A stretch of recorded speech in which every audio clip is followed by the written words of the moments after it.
Երեխան, ում խորթմայրը դաժանաբար ծեծել էր, այսօր մահացել է։ Լուրը հայտնել են Արաբկիր բժշկական կենտրոնից։ Փոքրիկը մարտի 16-ին էր տեղափոխվել հիվանդանոց կլինիկական մահ ախտորոշմամբ։ Վերջին օրերին նա գտնվում էր վերակենդանացման բաժանմունքում ծայրահեղ ծանր վիճակում։ Բժշկական կենտրոնից պարզաբանել էին, որ ուներ բազմաթիվ կոտրվածքներ։ 1 տարեկան երեխային 2026 թվականի հունվարի 22-ից մինչև մարտի 10-ը ներառյալ բռնության են ենթարկել, ավելի ուշ պարզաբանել էր քննչական կոմիտեն։ Մարտի 15-ին ըստ գերատեսչության հայտարարության խորթմայրը դաժանաբար փորձել է սպանել տղային, հասցնելով կլինիկական մահվան։ Նրա նկատմամբ խափանման միջոց է ընտրվել 2 ամսով կալանքը։ Ամենայն հայոց կաթողիկոսը չի կարողանա մասնակցել համայն Վրաստանի կաթողիկոս պատրիարք Իլիա II-ի հուղարկավորությանը, չնայած նրան հատուկ հրավեր էին ուղարկել։ Փաստաբան Արա Զոհրաբյանը հայտնել է, որ քննիչը մերժել է կաթողիկոսին մի քանի օրով Վրաստան մեկնել թույլատրելու միջնորդությունը։ Մեջբերում եղբայրական ժողովրդի այս մեծագույն վշտի պահին պատշաճ էր, որ ամենայն հայոց կաթողիկոսը մասնակցի կայանալիք եկեղեցական սուրբ արարողություններին։ Այս կապակցությամբ միջնորդություն էին ներկայացրել քննիչին։ Այսօր ստացա միջնորդությունը մերժելու վերաբերյալ որոշումը։ Մեջբերման ավարտը։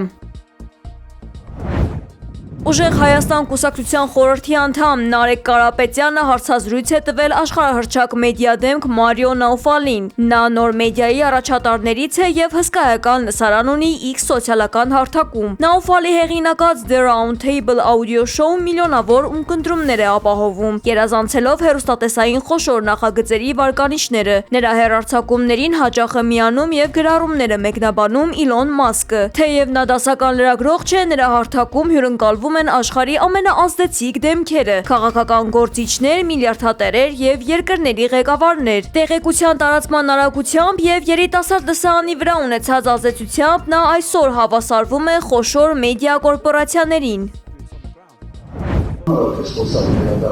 Արցախ վերադառնալու առաջնային քայլը միջազգային հարթակում վերադարձի իրավունքի ճանաչումն է։ Այսօր Հայաստանը որպես պետություն նույնիսկ չի ուզում խոսել այդ թեմայի շուրջ։ Այսպես է պատասխանել Հայաստան Դաշինքի վարչապետի թեկնածու Ռոբերտ Քոչարյանը աշտարակում իրենց աջակիցների հետ հանդիպման ժամանակ քաղաքացիներից մեկի այն հարցին, թե ինչպես են իրենք պատկերացնում վերադարձը Արցախ եւ թե ինչ ծրագրեր կան այդ ուղղությամբ։ Վերադարձող մարդիկ պետք է անվտանգ լինեն, որոնք խոսքը պետք է գնա անվտանգ վերադարձի մասին։ Սա է այդ տրամաբանությունը ընդհանրապես եւ այդ տրամաբանության շրջանակներում այո հնարավոր է հասցնել։ Ժամանակ է պահանջել, այո ժամանակ է պահանջել։ Դժվար է լինելու, շատ դժվար է։ Ես չեմ ուզում ավելով լավատեսություն հավելել ձեզ, բայց իմ կյանքում այնպիսի դրվագներ է եղել, որ թվում է, թե հարցը ընդհանրապես լուծում չունի, հետևական աշխատանքով այդ հարցը լուծում ստանում է։ Ու եթե չես հավատում մի հարցի լուծման մեջ, երբեք այդ հարցը երբեք որևէ լուծում չի ստանալ։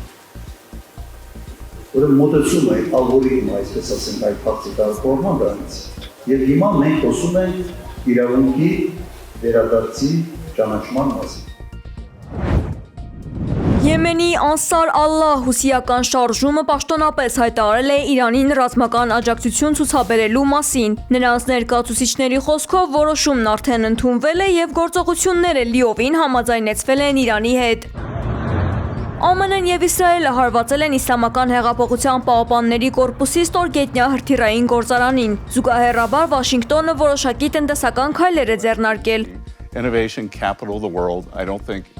ԱՄՆ ֆինանսների նախարարությունը ժամանակավորապես մեղմացրել է պատժամիջոցները ծովում գտնվող տանկերների վրա պահվող իրանական նավթի նկատմամբ, սակայն Թեհրանը սա համարում է ձևական քայլ։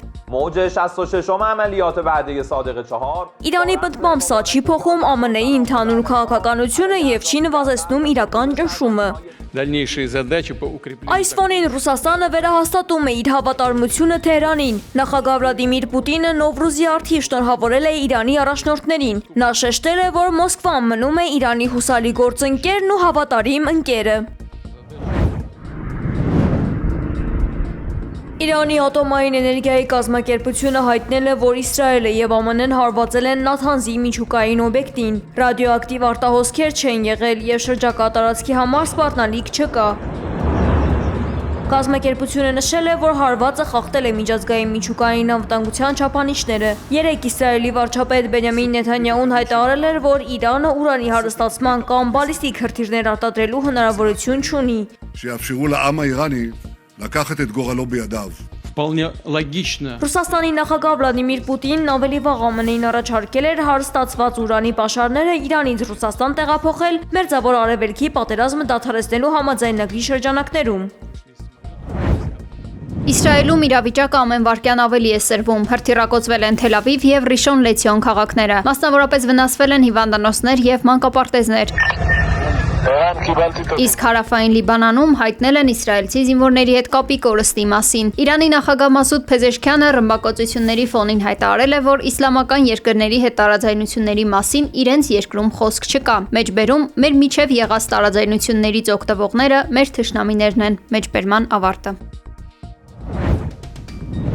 Իրանը պատրաստ է ճապոնական նավերին թույլ տալ անցնել Հորմուզի նեղուցով, հայտնել են ճապոնական լրատվամիջոցները հղում անելով Իրանի արտգործնախարար Աբբաս Արաղչիին։ Թեհրանը բանակցություններ է սկսել Տոկիոյի հետ համաշխարհային նավթի մատակարարման համար նեղուցի հնարավոր բացման վերաբերյալ, ասել է Արաղչին, սակայն Ճապոնիան պաշտոնապես դեռ չի հաստատել այս տեղեկությունը։ Սա տեղի է ունեցել Թրամփի եւ Ճապոնիայի վարչապետ Սանաե Տակաիչիի հետ հանդիպման ֆոնին։ Ամերիկյան մամուլը հայտնել էր, որ Թրամփը մտադիր էր ճնշում գործադրել դաշնակցի նկատմամբ Իրանի դեմ պատերազմում ռազմական աջակցություն ստանալու համար։